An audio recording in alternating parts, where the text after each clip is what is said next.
Bhante Vimaranamsi kind of used to use a lot in the retreats. But this has a lot of repetition. So today you have to pay attention and kind of listen attentively, because there is a lot of repetition. But the Buddha used to give this repetition so the concepts are clear in the mind. So there is a reason for those repetitions. Okay, so pay close attention, and you will have to keep this as a reference. Okay, this is the chart of the dependent origination. Okay, so there is a lot of repetition going back and forth, and you have to follow this chart. Okay, so you will remember, listen, and also see, and also remember this. Okay, this sutta is from Majjhima Nikāya. It is 38, Mahātaṇhāsaṅkhayasutta, the greater discourse on the destruction of craving. So it starts with the setting. Thus have I heard, on one occasion, the Blessed One was living at Savatthi in Jetha's grove, Anathapindika's park. Now on that occasion, a pernicious view had arisen in a student named Sati, son of a fisherman. The pernicious view means that there is a harmful view had arisen in the person. Thus, as I understand the Dhamma taught by the Blessed One, it is this same consciousness that runs and wanders through the round of rebirths, not another. So he had a concept that the consciousness which he believed was the same consciousness, which was a single consciousness. He equated consciousness with the concept of Atman, okay, or the soul, the current understanding what is of soul, that it is this one consciousness which is going from one birth to another birth, which is a wrong thing. The Buddha has not taught in this way.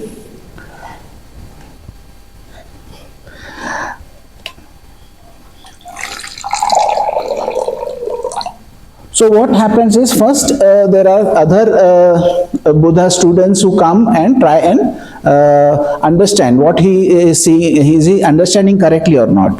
Several students, having heard about this, went to the student Sati and asked him, "Friend Sati, is it true that such a pernicious view has arisen in you?" "Exactly so, friends. As I understand the Dhamma taught by the Blessed One, it is the same consciousness that runs and wanders through the round of rebirths, not another." Then those students, desiring to detach him from that pernicious view, pressed and questioned and cross-questioned him. Thus, friend Sati, do not say so. Do not misrepresent the Blessed One. It is not good to misrepresent the Blessed One. The Blessed One would not speak thus, for in many ways the Blessed One has stated consciousness to be dependently arisen, since without a condition there is no origination of consciousness.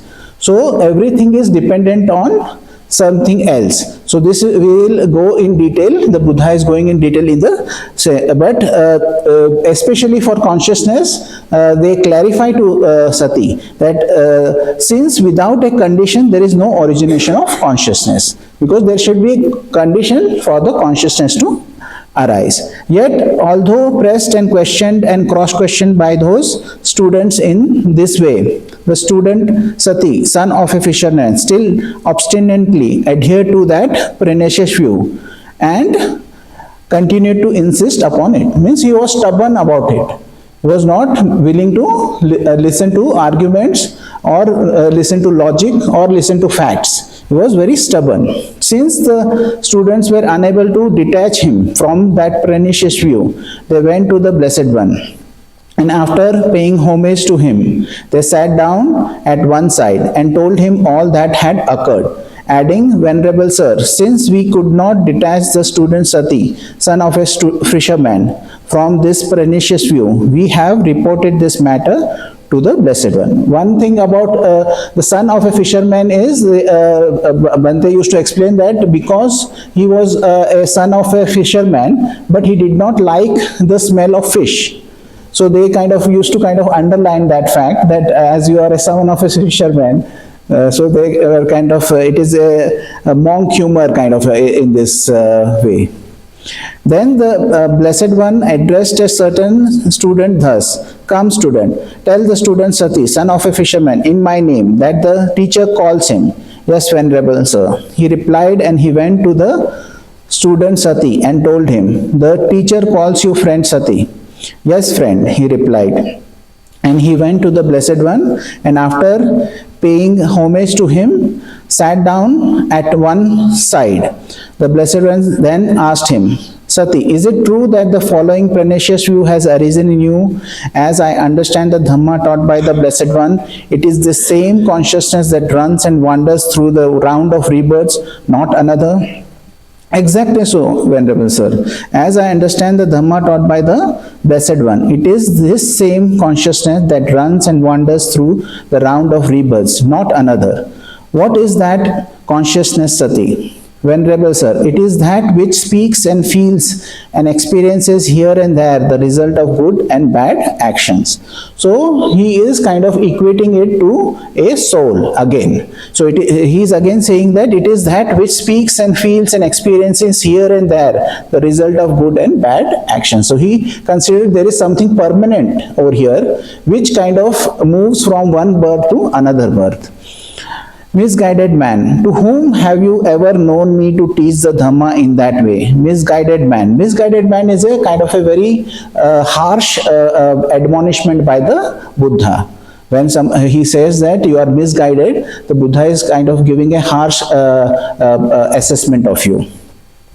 Have I not stated in many ways consciousness to be dependently arisen?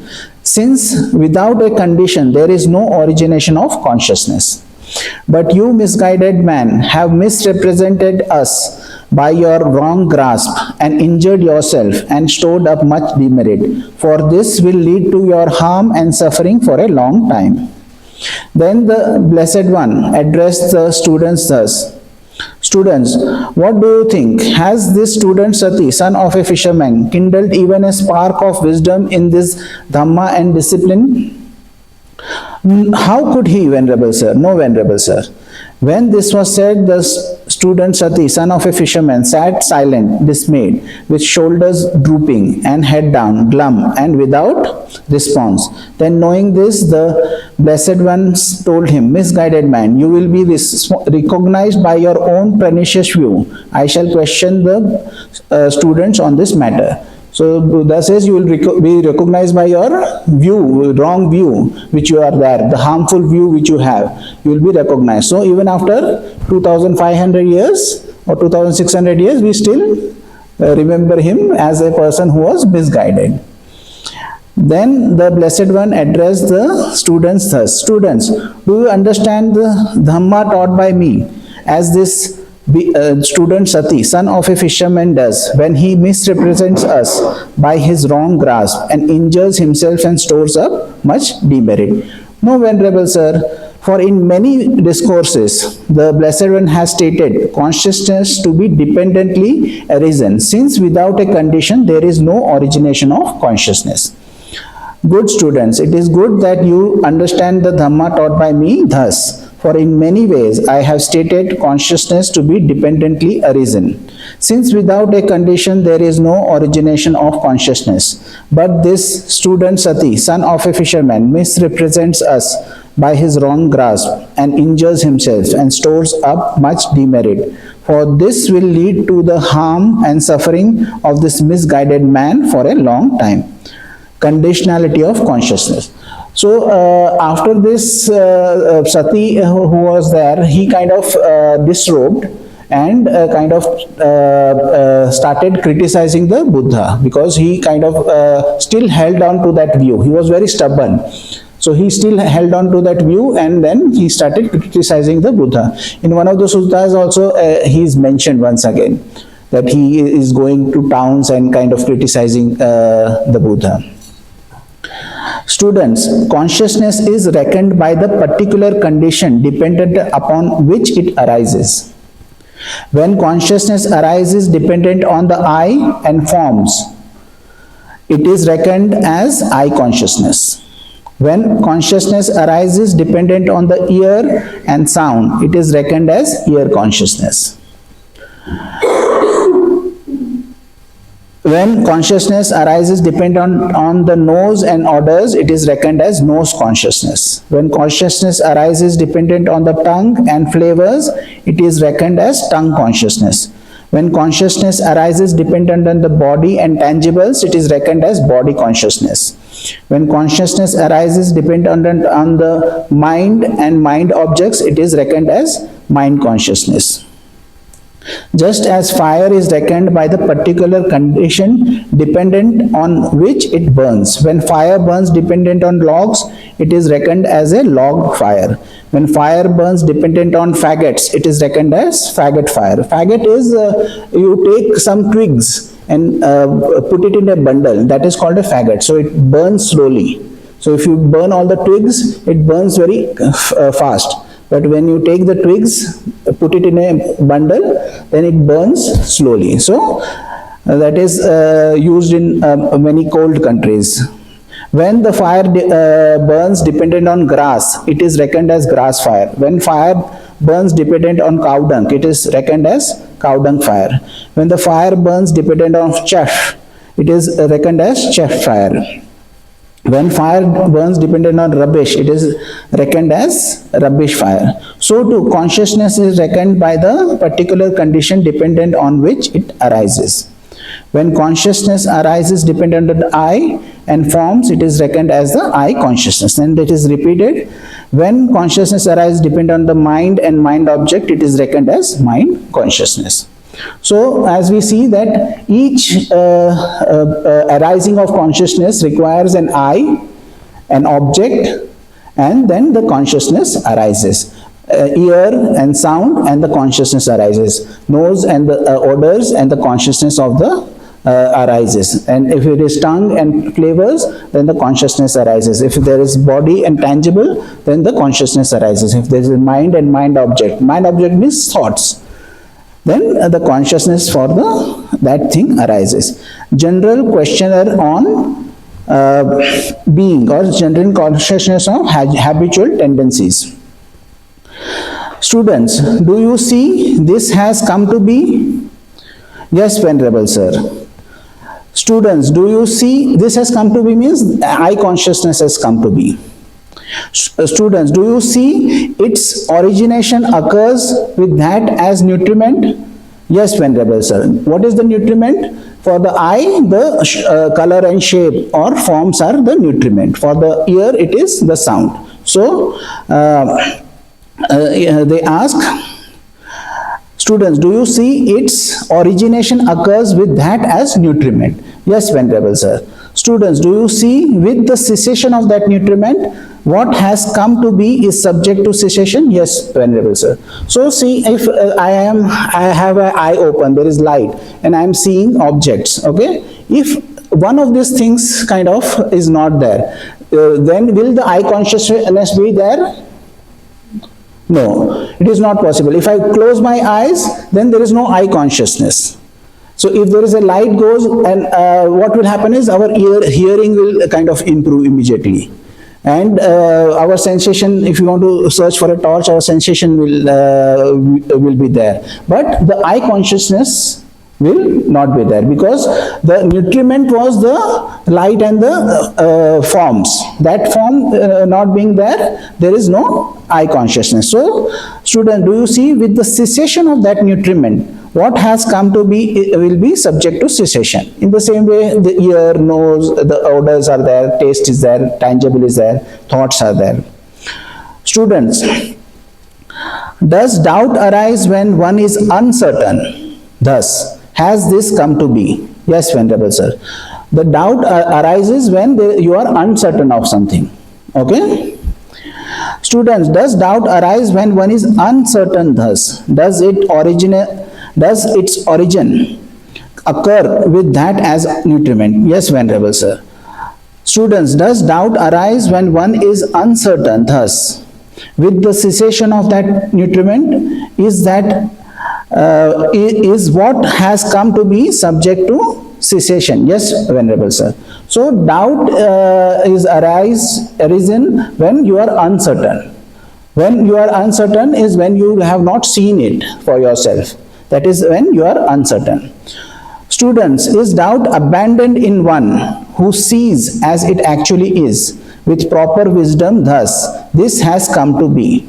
So with wisdom you are seeing and examining this. So is the doubt abandoned? Yes, Venerable Sir. Student, is doubt abandoned in one who sees as it actually is with proper wisdom? Thus, its origination occurs with that as nutriment. So it originates means the consciousness originates with the nutriment of the I consciousness originates with the nutriment of the shape or the forms or colors.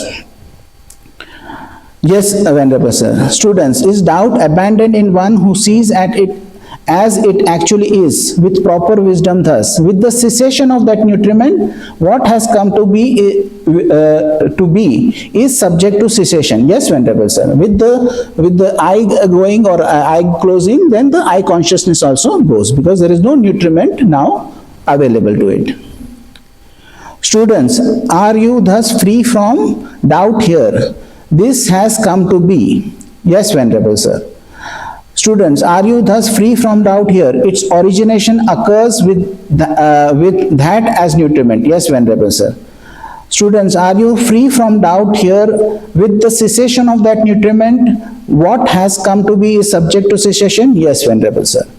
Students, has it been seen well by you as it actually is with proper wisdom? Thus, this has come to be. Yes, Venerable Sir. Now what he is asking is, have you seen it? Means, have you examined it in meditation? Okay. So he is asking the students, have you examined it in the meditation and seen this phenomena? Yes, Venerable Sir. Students, has it been seen well by you as it actually is with proper wisdom? Thus, its origination occurs with that as nutriment? Yes, Venerable Sir. Students, has it been seen well by you as it actually is with proper wisdom? Thus, with the cessation of that nutriment, what has come to be is subject to cessation? Yes, Venerable Sir. Students, purified and bright as this view is, if you adhere to it, cherish it, treasure it, and treat it as a possession, okay, would you then understand that the Dhamma has been taught as similar to a raft, being for the purpose of crossing over, not for the purpose of grasping? No, Venerable Sir. So even if this Dhamma is so pure and bright, even then you should not use it as a possession. Okay, this is not for just knowledge. It is to be used as a raft, means it is a tool. The Dhamma is a tool to cross over to the other shore. Other shore is cross over to from ignorance, you cross over to the knowledge. To cross over from ignorance to the knowledge, you use this as a raft, use this as a tool to go over. So even this Dhamma, which is so pure and bright, you should not adhere to it. You should not kind of hold on to it. One incident which is given for when Sariputta got awakened or had final Nibbana was when he was fanning the Buddha, and the Buddha was giving a discourse. That time Sariputta realized that Buddha was also not attached to the Dhamma. So even to this Dhamma, the Buddha was not attached. And then that time the Sariputta gave up all attachments and became an Arahant. So for our thing also, we have to learn this Dhamma to go and cross over to the from ignorance to the knowledge. To use this Dhamma to gain knowledge, to understand how this is impersonal, how there is impermanence is there, how we are creating dukkha for ourselves. So by understanding this and understanding how this dependent origination works, we kind of cross over from ignorance to the knowledge. Students, purified and bright as this view is, if you do not adhere to it, cherish it, treasure it, and treat it as a possession, would you then understand that the Dhamma has been taught as similar to a raft, being for the purpose of crossing over, not for the purpose of grasping? Yes, Venerable Sir. So they understand that the Dhamma has been taught for you to kind of progress in your life, to progress your understanding, progress your wisdom. Nutriment and dependent origination. Students, there are these 4 kinds of nutriment for the maintenance of being that already have come to be, and for the support of those about to come to be. What for? They are physical food as nutriment, gross or subtle. So gross food is whatever food we are eating, like dal, roti and bread and all those things, the food which is gross food. Subtle food is the food of the gods. The gods, when they get food, that food is called subtle. And when the Buddha said that I will not eat at all, then the gods, the devas came and they said that we will pour the nutriment, the subtle food which is there, through his skin pores. So he does not die, because they were afraid that he would pass away. Then the Buddha said, I will eat 1 grain as a symbolism. So that food which the devas had come and offered the Buddha was that subtle food. So the devas survive on this food. Contact as the second, mental volition as the third, and consciousness as the fourth. So those are the 4 kind of food which are there. Nutriment means food, nutrition. So a plant also needs nutrition. Everything which is there needs nutrition, which is alive. Now students, these 4 kinds of nutriment have what as their source, what as their origin, from what are they born and produced. So now you just look at the charts also. So we will be using more and more this chart. Now students, these 4 kinds of nutriment have what as their source, what as their origin, from what are they born and produced. These 4 kinds of nutriments have craving as their source, craving as their origin. They are born and produced from craving. And this craving has what as its source? Craving has feeling as its source. So you can see that in this chart, craving has been given, and before that there is feeling. Okay? Craving has feeling as its source. And this feeling has what as its source? Feeling has contact as its source. And this contact has what as its source? Contact has 6-fold base as its source. And this 6-fold base has what as its source? The 6-fold base has mentality, materiality as its source. And this mentality, materiality has what as its source? Mentality, materiality has consciousness as its source. And this consciousness has what as its source? Consciousness has formations as its source. And these formations have what as its source? What are as their origin? From what are they born and produced? Formations have ignorance as their source, ignorance as their origin. They are born and produced from ignorance. So we are given a brief about the ignorance also. What is the word ignorance? The root word is ignore. To ignore what? To ignore the 4 noble truths, to ignore the 3 characteristics. That is what we call it as anicca, dukkha and anatta. These are the 3 characteristics that I kind of repeat a lot. And ignoring the impersonal process of dependent origination. So by not knowing or ignoring those things, one has created causes and conditions for the formations to come. And then for the consciousness to come. Formations are anything which is formed. Okay? So if this pen is there, this pen, we cannot touch this pen. One of the examples we give is we cannot touch this pen, because when I touch this, this is the cylinder I am touching. If I touch this, I am touching the cap. If I touch this, I am touching the nib. So where is the pen? The pen is because there are few things which come together, and then we call this a pen. So the coming together of things is Sankhara. Okay? When there is a coming together of things, then you get consciousness as a potentiality. This is the potential consciousness. Then because of that, Nama Rupa is mentality and materiality. The physical form and the mental form are there. When mental and physical form are there, 6 sense bases are there. This is the eye, ear, nose, tongue, body and mind. So in this way this happens. So forward exposition of arising. So now we are going forward. So students, with ignorance as condition, formations come to be. With formations as condition, consciousness. With consciousness as condition, mentality, materiality. With mentality, materiality as condition, the sixfold base. With the sixfold base as condition, contact. Because the sixfold base is required when we are talking about consciousness, there the contact is important. When there is an I, there is an object and there is consciousness is there, that is called contact. Okay? So that time the I consciousness comes to be, that is contact. With contact as condition, feeling. With feeling as condition, craving.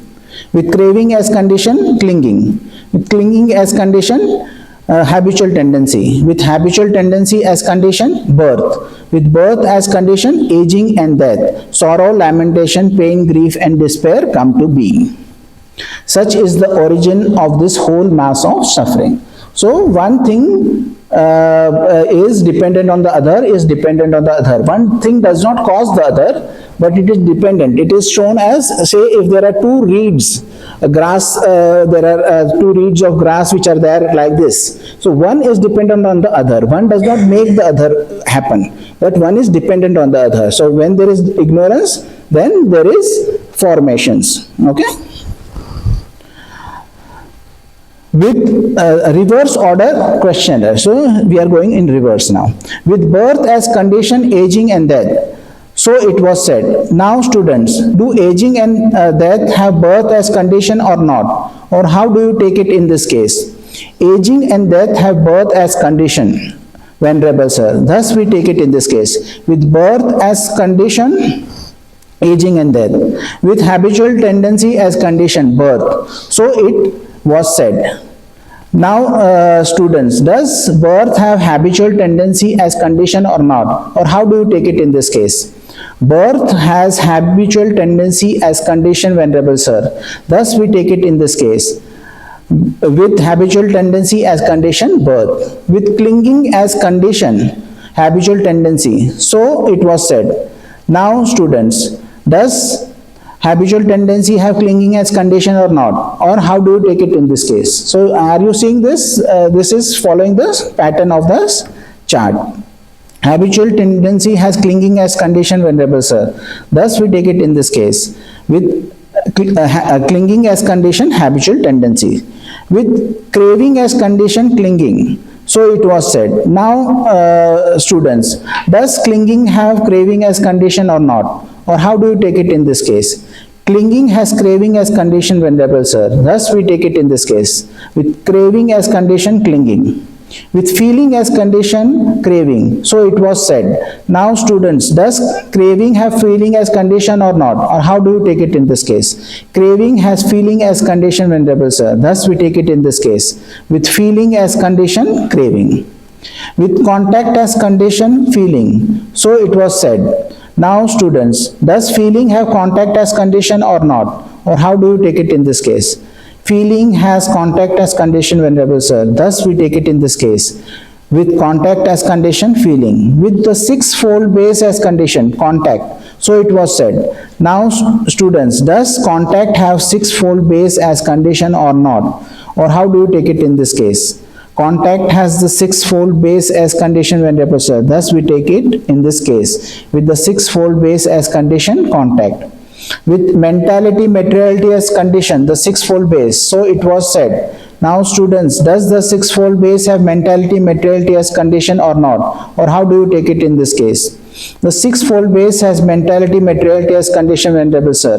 Thus we take it in this case. With mentality, materiality as condition, the sixfold base.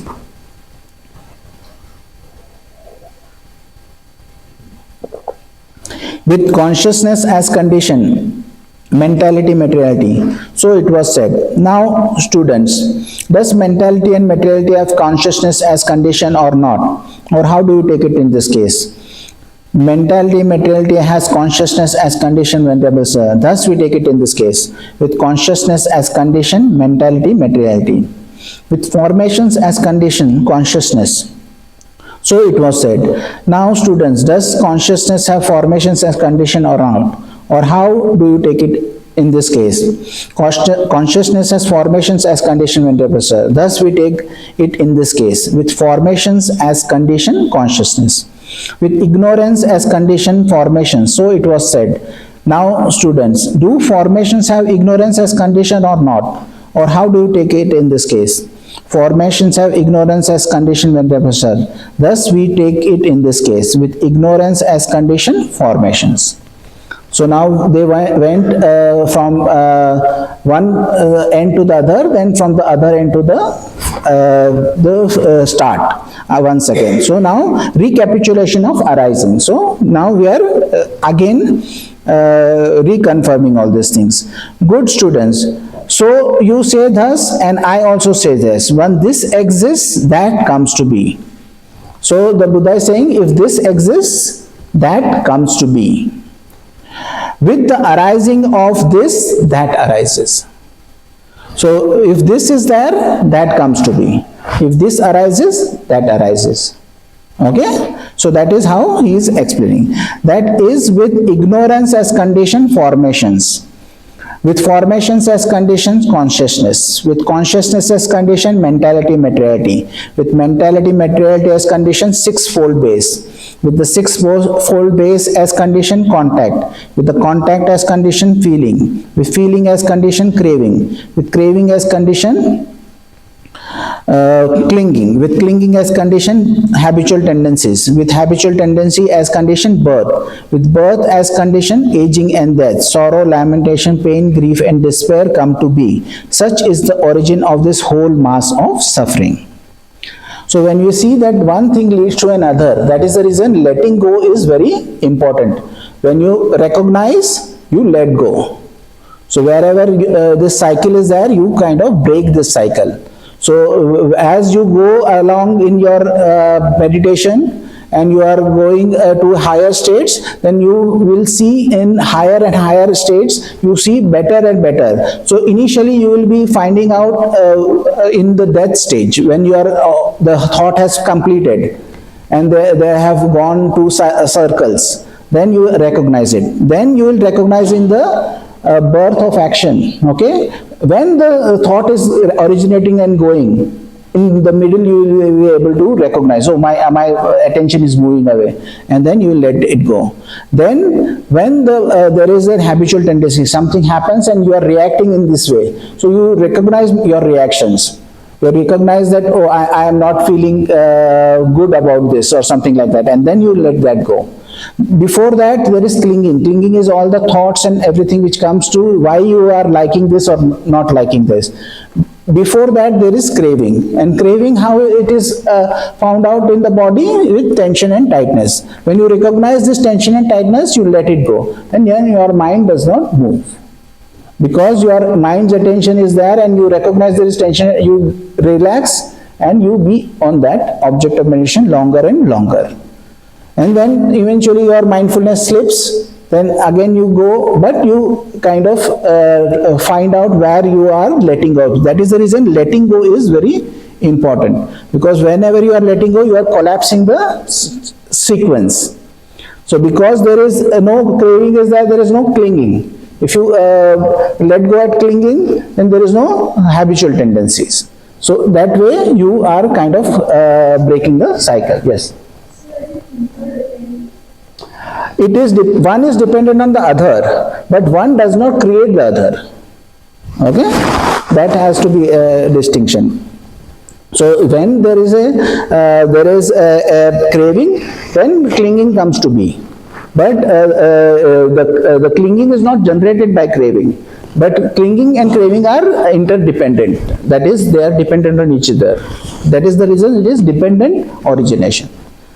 But with the reminderless fading away and cessation of ignorance comes cessation of formations. This is forward exposition once again.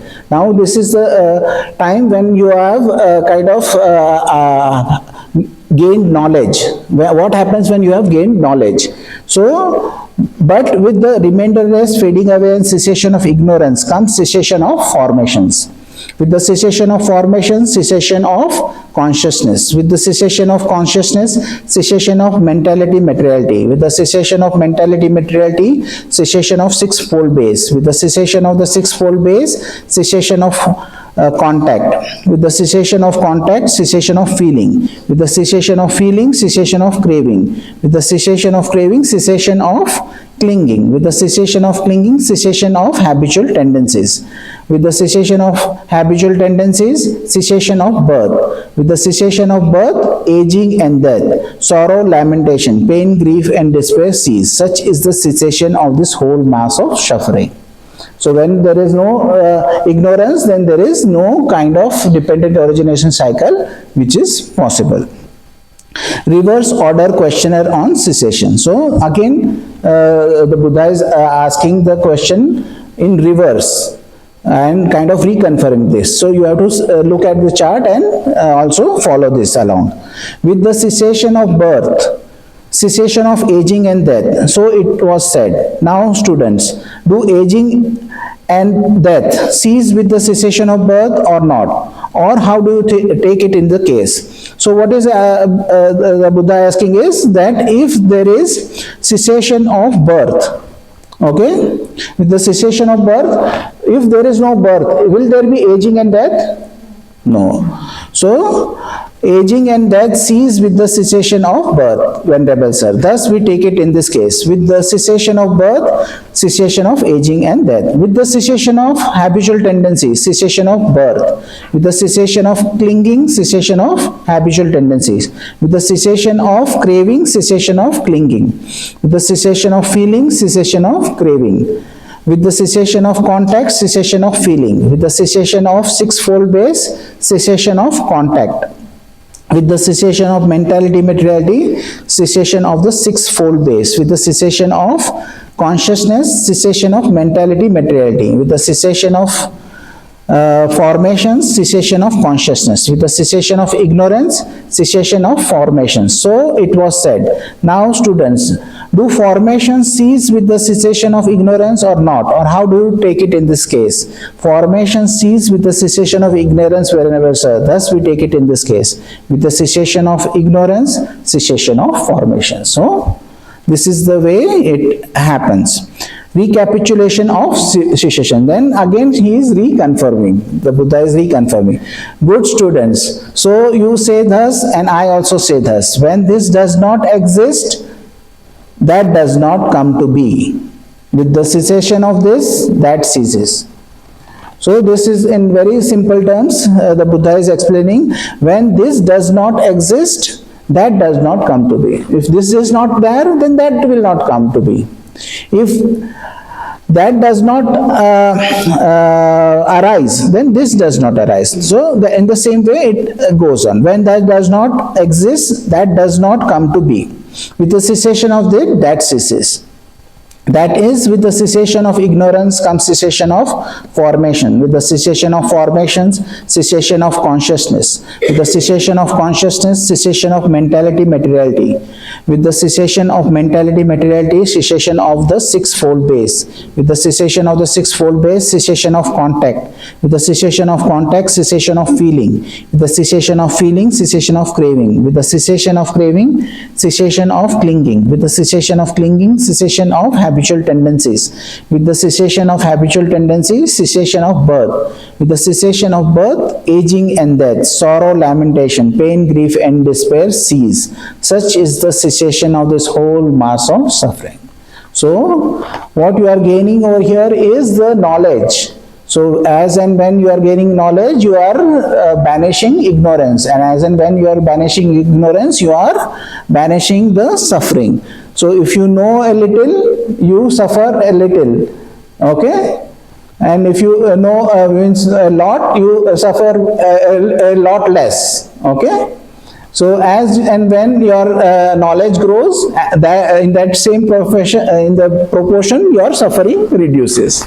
So, as and when you are kind of doing this 6 hours again and again, you are gaining your insight and you are gaining your knowledge. Okay, the knowledge is not information, it is the what you see in your meditation, that is your knowledge. So knowledge and vision. So what you see in meditation is important because that is what you are there. And the important question comes later. I'll point that out also. Students, knowing and seeing in this way, would you run back to the past? Okay, knowing, if you know and see this in this way, means in this way clearly, would you run back to the past? Thus, were we in the past? Were we not in the past? What were we in the past? How were we in the past? Having been what? What did we become in the past? No, Venerable Sir. Why no? Why don't you go in the past? Because in the present you know how this thing is working. Okay? So in the present you can see the reality. So you are not worried about the past. Knowing and seeing in this way, would you run forward to the future thus? Shall we be in the future? Shall we not be in the future? What shall we be in the future? How shall we be in the future? Having been what? What shall we become in the future? No, Venerable Sir. So you will not have curiosity for the future also because you know the present. If you know the present, what you do in the present dictates what happens in the future. So you are not curious about the future also. Knowing and seeing in this way, would you now be inwardly perplexed about the present thus? Am I? Am I not? What am I? Who am I? Where has this being come from? Where will it go? No, Venerable Sir. So, in the present also you are not perplexed with all the other philosophical questions because in reality you are seeing the reality as it is. So, then you are not kind of concerned with all these questions of philosophy. These questions of philosophy are still there. Who am I? What am I? What was I? What will I become? Are still the questions of philosophy in the modern times. Okay?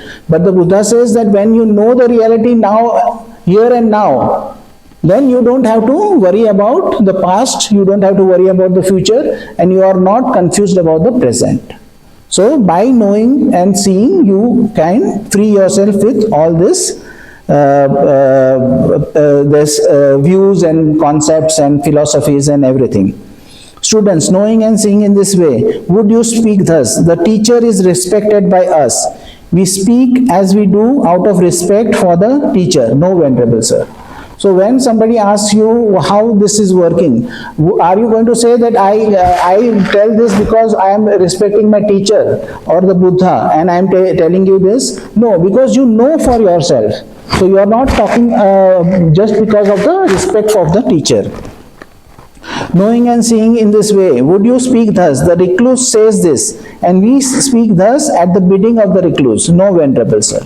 So, if somebody says that, are you saying this on the insistence of the Buddha? Then you say, no, I am not talking about this because I know this, that is the reason I talk about this. That is the reason. They say, no, Venerable Sir. Knowing and seeing in this way, would you acknowledge another teacher?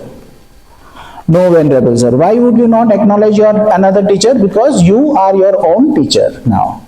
Okay? Because you teach yourself how your mind's attention is going from one thing to another, how it is causing you dukkha, and how everything is impermanent. You come to know by seeing your own mind. So you are your own teacher. Knowing and seeing in this way, would you turn to the observances, tumultuous debates, and auspicious signs of ordinary recluses and Brahmins, taking them as the core of the holy life? No, Venerable Sir. So you will not, Silabhata Paramasa say, you will not believe in rites and rituals making you awakened. That does not mean that you are not doing any rites and rituals. They say that core of the holy life. That means that you make the rites and rituals as a core part of your life.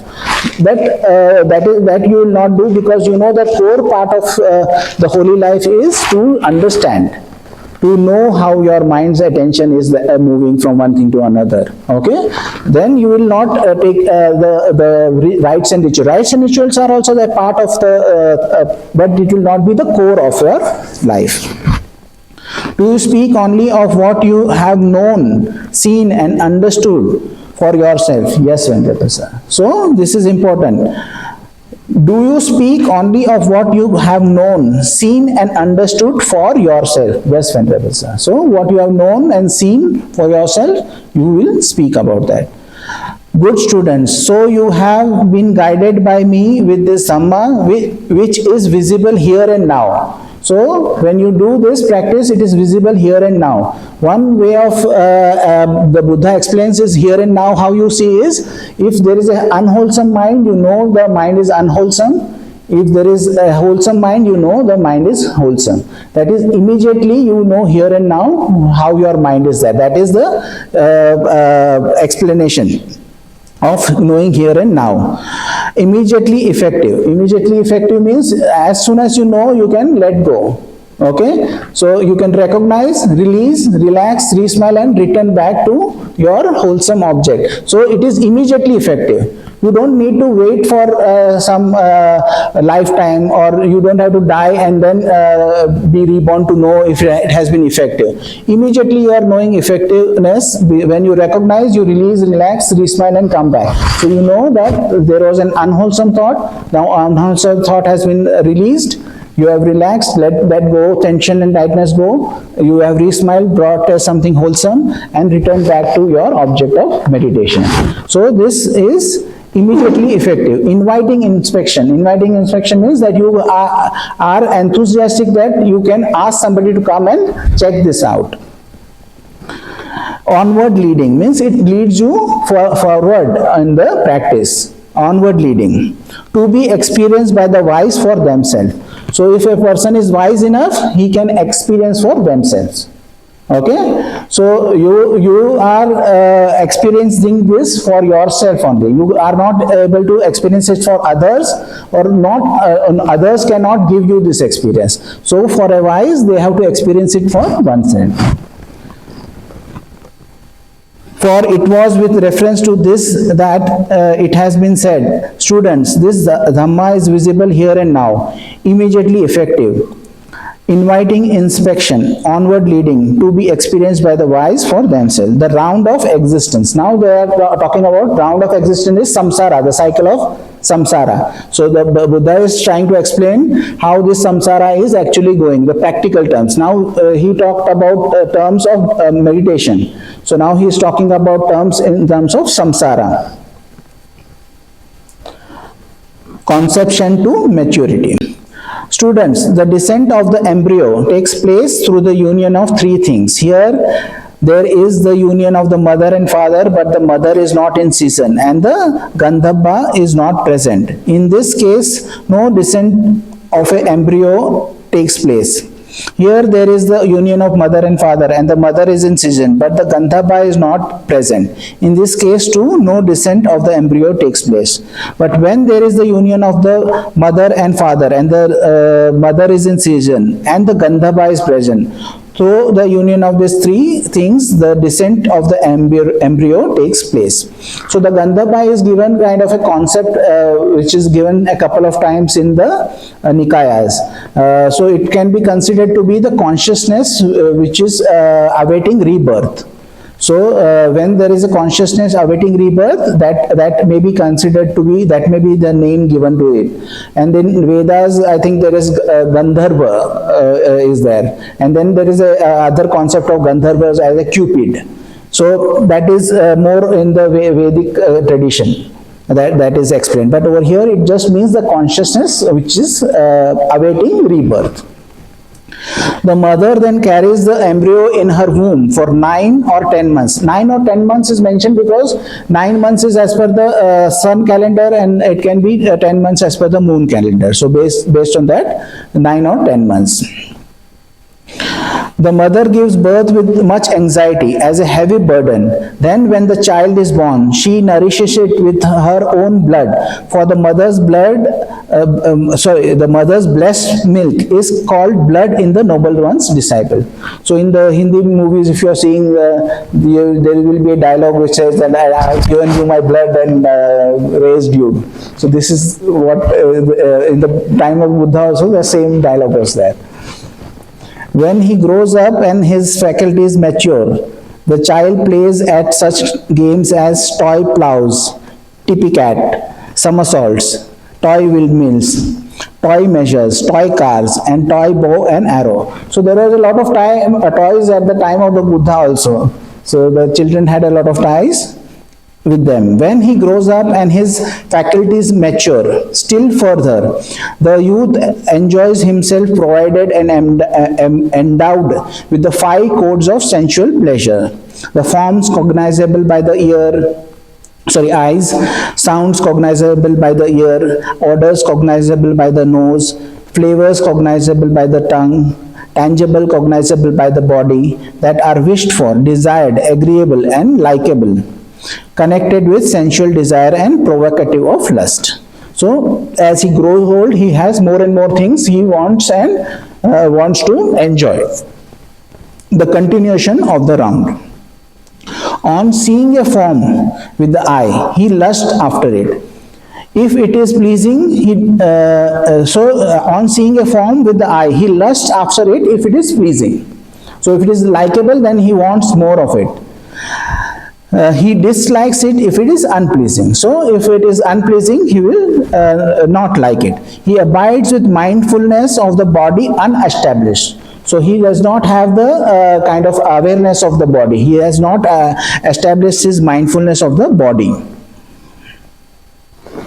With a limited mind. Limited mind means the normal mind. The mind is limited.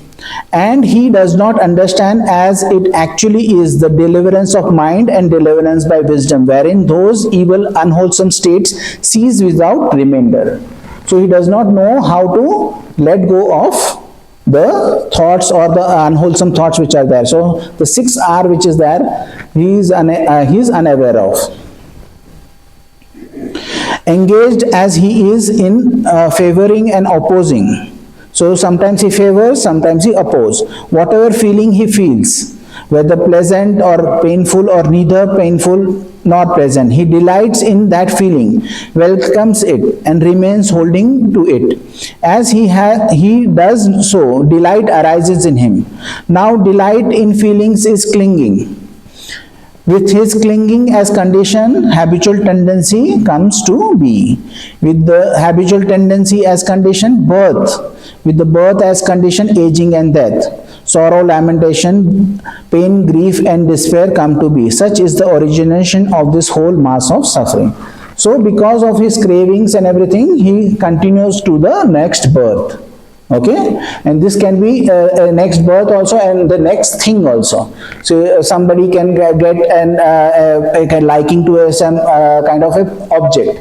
Say he wants to go and get a car. He gets a car, he uses the car, then he finds that this car has certain faults in it.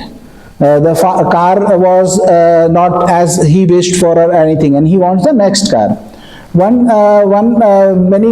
years back, I used to work with a market research company. So my supervisor said that he went to kind of do survey on the Mercedes-Benz cars. Okay, so he went to a few people and they talk about the Mercedes. Oh, I have a very good car. This seat is good. There is this feature is there. That feature is there. Mercedes-Benz is very good. Somebody said, which Mercedes-Benz, which one is there in Delhi you want to talk about, or Bangalore, or this place or that place? One guy, he went and met the owner of the Mercedes-Benz, and he started talking about all the flaws of the Mercedes-Benz. He had many expensive cars with him, more expensive than the Mercedes. Then the Mercedes-Benz for him at that time looked like a car which had many faults in it. So he could kind of find the faults in the car. Because for him, this car has become an object which is giving pain to him. Because he can find out, because he has finer cars. He has finer things. In that same way, what happens is when we are craving for something, then it becomes the death of that thing. So when you enjoy everything, and then there is a death of this. So there is a death of a kind of cycle, and this also death of the human being, and again getting rebirth. So this kind of incorporates both the things. On hearing a sound with the ear, on smelling an odor with the nose, on tasting a flavor with the tongue, on touching a tangible with the body, on cognizing a mind object with the mind. He lusts after it if it is pleasing. He dislikes it if it is unpleasing. Now delight is in feelings is clinging. With his clinging as condition, habitual tendency comes to be. With habitual tendency as condition, birth. With birth as condition, aging and death. Sorrow, lamentation, pain, grief and despair come to be. Such is the origination of this whole mass of suffering. So if you like something to look at, to hear, to smell, to taste, to experience with the touch, or think about also, all those things will end up ending in a cycle. That cycle ends up, and that ends up in grief. The ending of the round, the gradual training. Here students, as Tathagata appears in the world, accomplished and fully enlightened. So this is giving a full explanation of how the Buddha is born and how he purifies his mind from doubt. So now for the escape of the cycle, we require a teacher. Okay, when the Tathagata comes, he has investigated and learned from his experience. So in many places kind of they give different description of the time period, but some of the descriptions have common, is all the descriptions have common, is that it is a long time period which the Buddha has to work to attain his wisdom.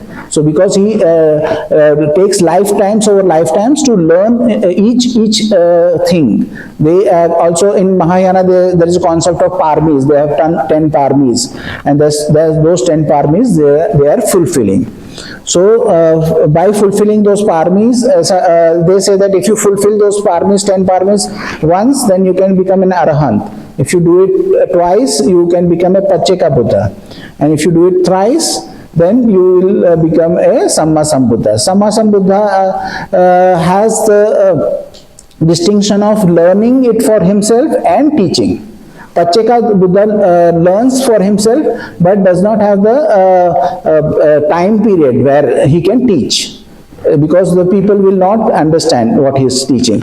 Then there is a Savaka Buddha. Savaka Buddha is an Arahant who listens to the Buddha and becomes an Arahant. So we all can become Savaka Buddhas because we can listen to what the Buddha is saying now and we can learn from the Buddha's teaching. So here a Tathagata appears in the world. So that is the significance. Having thus abandoned these 5 hindrances, imperfections of the mind, that weaken wisdom, quite secluded from sensual pleasures, secluded from unwholesome states. This again is giving the descriptions of the jhanas. He enters upon and abides in the first jhana, then the second jhana, third jhana, fourth jhana. We have gone through this 2 times. The ending of the round, full cessation. On seeing the form with the eye, he does not lust after it. So how he is ending this cycle? On seeing a form with the eye, he does not lust after it. If it is pleasing, he does not dislike it. If it is unpleasing. So what happens is, when it is pleasing, you don't kind of cling to it. If it is unpleasing, you do not kind of try and repel it. He abides with mindfulness of the body established, with an immeasurable mind. What is an immeasurable mind? Is the mind which we are experiencing through the Brahma Viharas. So Metta, Karuna, Mudita, Upekha are the immeasurable mind. So initially what he had was as a lay person, limited mind. So now when he is practicing Brahma Viharas, he is practicing this Buddha's teaching, he has immeasurable mind. And he understands as it actually is, the deliverance of mind and deliverance by wisdom, wherein those are evil, unwholesome states cease without remainder. When it ceases without remainder, one is an Arahant. Okay, once we are doing the 6 hours, it ceases, but again comes back. But once you do it enough times, then when it ceases, it will cease forever. So it happens in stages like Sotapanna, Sakadagami, Anagami and Arahant. So there are 10 fetters. These 10 fetters are out of that, 3 fetters are broken in Sotapanna. Then 2 fetters have weakened in Sakadagami. And those 2 weakened fetters are broken in Anagami. And then the remaining 5 fetters are broken when one becomes an Arahant. Having thus abandoned favoring and opposing, whatever feeling he feels, whether pleasant or painful, or neither painful nor pleasant, he does not delight in that feeling, welcome it, or remain holding to it. As he does not do so, delight in feeling ceases in him. So he stops delighting in feeling. With the cessation of his delight comes cessation of clinging. So then there is no clinging now happening. With the cessation of clinging, cessation of habitual tendency. With the cessation of habitual tendency, cessation of birth. With the cessation of birth, aging and death, sorrow, lamentation, pain, grief and despair cease. Such is the cessation of this whole mass of suffering. On hearing a sound with the ear, on smelling a odor with the nose, on tasting a flavor with the tongue, on touching a tangible with the body, on cognizing a mind object with the mind, he does not lust after it. If it is pleasing, does not dislike it, if it is unpleasing. With the cessation of his delight comes cessation of clinging. With the cessation of clinging, cessation of habitual tendencies. With the cessation of habitual tendency, cessation of birth. With the cessation of birth, aging and death, sorrow, lamentation, pain, grief and despair cease. Such is the cessation of this whole mass of suffering. Now the conclusion. Student, remember this discourse of mind briefly as deliverance in the destruction of craving. So it's a brief small kind of discourse of the Buddha. Buddha sometimes can teach the whole night. So this is a small discourse. He says, I am teaching you briefly. But remember the student Sati, the son of a fisherman, as caught up in the vast net of craving, in the trammel of craving. So he is caught in the net of craving, trammel of craving. Over here also there is a kind of a humor, because he is a son of a fisherman. The similes which he gives is of a net and a trammel, where it is a kind of a bigger net to kind of catch fish. So Buddha is also giving this example of the fishing example. So there is always humor in the Buddha's kind of discourses, and there are a lot of examples of monk humor, which are very subtle humor which is there. This is what the Blessed One said: the students were satisfied and delighted in the Blessed One's words. So this is the first introduction of the whole dependent origination. It is has a lot of repetition, and then if you had paid attention to it, then it would have benefited you. Okay, so and today sit and try and kind of do as much as possible to know what is happening over here. As you have seen, where is the clinging, where is the craving, where is the habitual tendency coming, where is the birth of action coming, where is the death happening for this. So who are in the higher jhanas, then those people have to kind of see more closely, okay, and examine. Those who are doing directions, especially those people, have to kind of do a little more investigation. Who are sending it to a spiritual friend, they can still investigate, okay. They have to still see how your mind's attention kind of moves from one thing to another. Are you able to find out when it has completely gone, or are you able to find out when it is going, or when there is something happening and then you get say maybe agitated, or maybe there are too many thoughts in the background, and then your mind goes away. Then you realize where to relax and let go of those thoughts. when you realize how you can match your experience with this chart, and you have to study this chart also.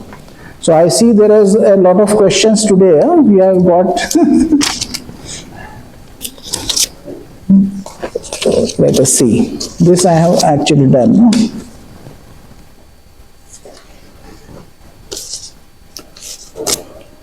I can see with this. Namaste. Many of us are new to Buddhism. If you can enlighten us with small stories related to daily Dhamma, would appreciate. So, see, Buddhism can be kind of said to be what we are teaching over here, or we can say that we are teaching the Buddha's teaching. Now, the basic premise of the Buddha's teaching is, in the shortest term, is Dana, Sila, Bhavana. Okay? So, what he is saying is that you have to do good, okay? Avoid evil and develop your mind. Okay? So, when you are taking the precepts, you are saying that you will avoid evil. When you are doing the dana practice, like you are sending metta, that is the you are doing good. Okay? And when you are siksaring, you are developing your mind. Okay? When you sit, every time you siksar, you develop your mind. So you are doing these three things in this retreat. So you are learning the complete of Buddhism in this retreat. Everything else is just maybe cherry on the top, whatever you are learning. Okay? But these three things, Dana, Sila, Bhavana, is something which you are practically learning daily basis over here. So you are learning the true Buddhism over here in total. So it is not related to a deity. It is not related to following something. Okay, it is related to yourself. So when you are you are taking precepts, you are saying that I will not do bad thing. I will not kill. I will not steal. I will not do misconduct sexually. I will not use bad words.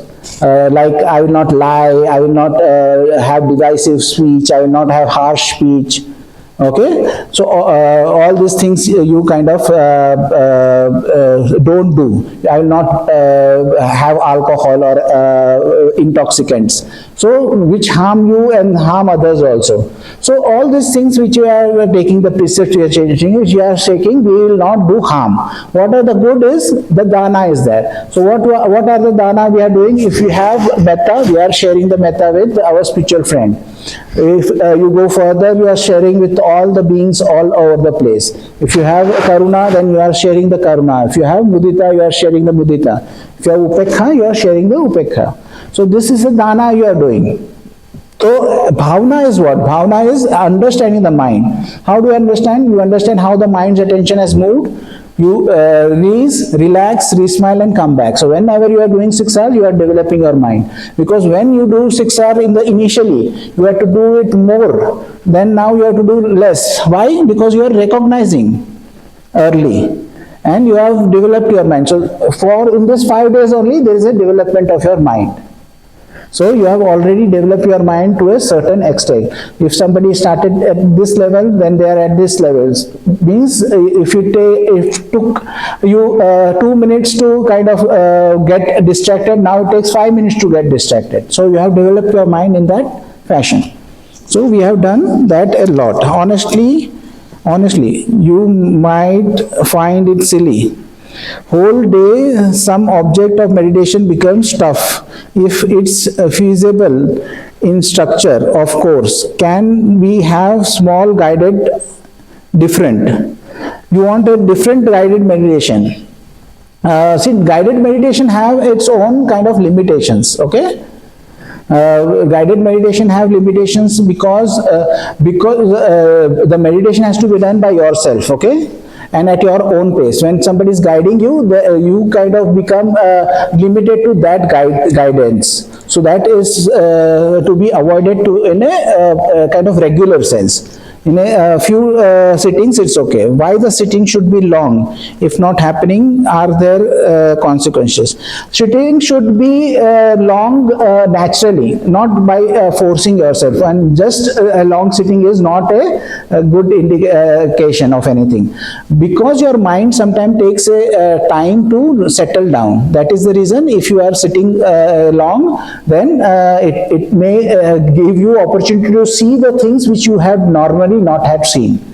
Recognize the things which you had not normally recognized. That is the reason. And that is the reason we say, ask yourself before getting up, that are you getting up for the right reasons?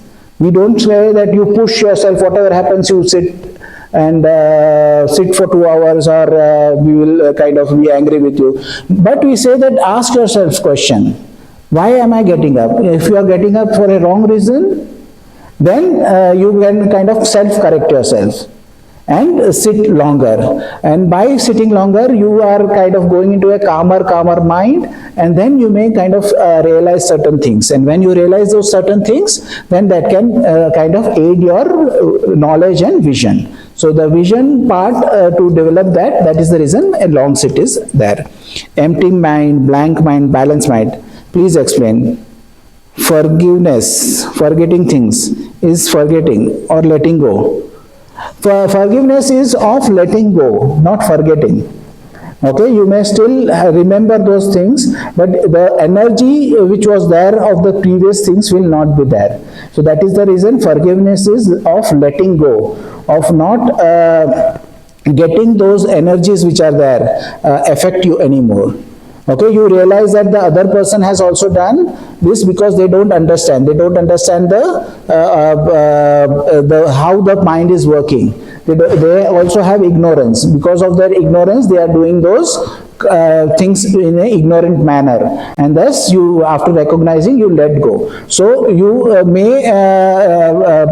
you will maybe remember those things, but you will not be affected by these things. If somebody has hurt you, you are not going to go back and kind of be friends with him. Okay, after doing a forgiveness meditation.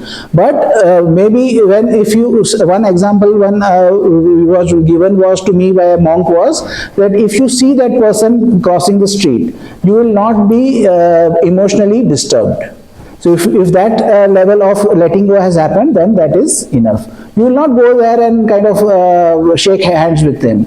You know that that person can again hurt you. Okay, so letting go means you are not emotionally connected with that person anymore. Certain times it happens that you can rekindle your friendship and something like that. Sister Khema used to give an example about a Russian man who was doing a forgiveness meditation.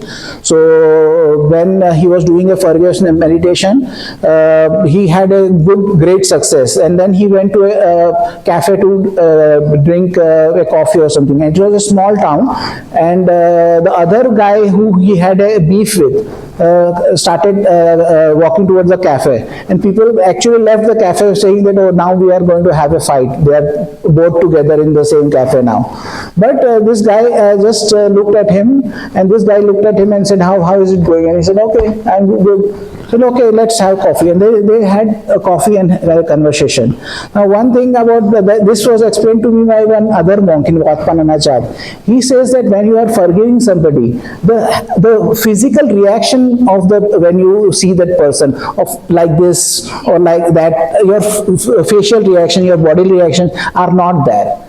So that emotional connection you have broken off of the old stories and memories. So when the person sees that, then he kind of, his reaction is also not there of aversion. And then that kind of beef kind of can go away. But there are certain cases when the person may be violent or the person may be really evil. Then you don't have to go and meet him or shake hands with him. But when you see him, you are not emotionally disturbed. You can say, let him live his own life, I will live my own. So empty mind, blank mind, balanced mind. We have explained over here that we have to have balanced mind that has the knowledge. So the balanced mind has the understanding. Okay, when we say neither perception or neither painful or non-painful state, there are two states. One has ignorance in it.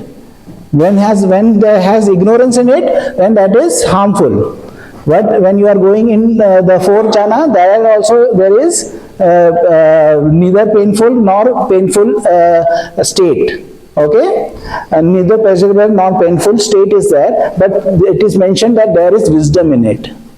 Okay, so in the fourth jhana, the description says there is wisdom in that state. So that is the difference between a blank mind and a balanced mind. So that is why we need a balanced mind. We often talked about wisdom. To get to the higher states in meditation, is the knowledge required from starts or the wisdom from meditation? So we gain the wisdom from meditation. We gain the wisdom from knowing our mind. Okay, so that is the reason it is knowledge and vision, and that leads to wisdom. Wisdom is the understanding of the dependent origination. So whenever you are seeing the word wise or wisdom, Bhante used to kind of say that this is related to your understanding of the dependent origination. How much you understand this, that much wisdom you have gained. Okay, so it can only happen when you are doing meditation. If you are not doing meditation, then gaining this wisdom is very difficult. There are possibilities that a person can become a Sakdagami just by reading the Buddha's suttas. But you have to be a very intelligent person to kind of gain that kind of this thing. You can be one in a million who can achieve that feat. So it is not something which is very easily achievable. So even to become a Sotapanna by hearing is difficult. Even in many suttas there is an alternative way of being a Sotapanna is following the 5 precepts as purely as possible and contemplating on the Buddha, Dhamma, Sangha. That is what the Buddha explains about the Dhamma over here. No, it is so those aspects like Iti Piso chant is there. So if you are contemplating does not mean just thinking about it, but examining it. Okay, it is not chanting. Not chanting iti piso, but understanding the words. You know, if you say that it is timeless, then you have to kind of say one day you take up that word. What is timeless? What is time? And you kind of contemplate or think about that thing.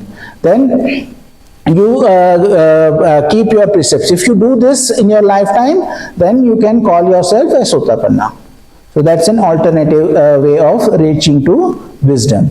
So then maybe in the next lifetime, if you may get an opportunity to come to a retreat like this and learn. But going beyond the Saktagami, you need to have development of your mind. You need to do meditation. Without being and sitting in the meditation, you will not progress. And you naturally kind of get. If you see, there is a kind of I kind of saw a documentary about what was it? Eckhart Tolle, I think so. He is a German, and he had this experience from out of the blue. Once he was very agitated about his job or something like that, he was going to become a researcher, and he had an intense experience. And he had a blank out, and he did not know how he reached there. Okay, maybe he was a Sakdagami and he had to achieve awakening in this, but he was not able to know how he reached there. But the Buddha's teaching is kind of giving you step-by-step method to reach there. He talks a lot about wisdom and everything, but I am not sure how many people have reached his level with listening to him. They used to say that about this, I think there was Krishnamurti. Krishnamurti was one of those people who was an experimental child. He was taken to, when he was small, by a theological society. And they had a lot of shamans and many different kind of religious practitioners over there, and they wanted to create a pure human being. so that the Maitreya Buddha could enter, because they kind of realized, or they had a concept that the woman who can conceive the Maitreya Buddha is not possible in this era. Okay, so they wanted a human to kind of give up his space, his body space, to get let the Maitreya Buddha come in that space. So they had this weird concept. Anyways, so they got Krishnamurti and trained him and everything, and he had a certain amount of wisdom, and he was trained from the birth to be a wise person, you know. So he had a lot of wisdom he could talk about. But what happened is that through his teaching, I am not sure anybody has reached that place.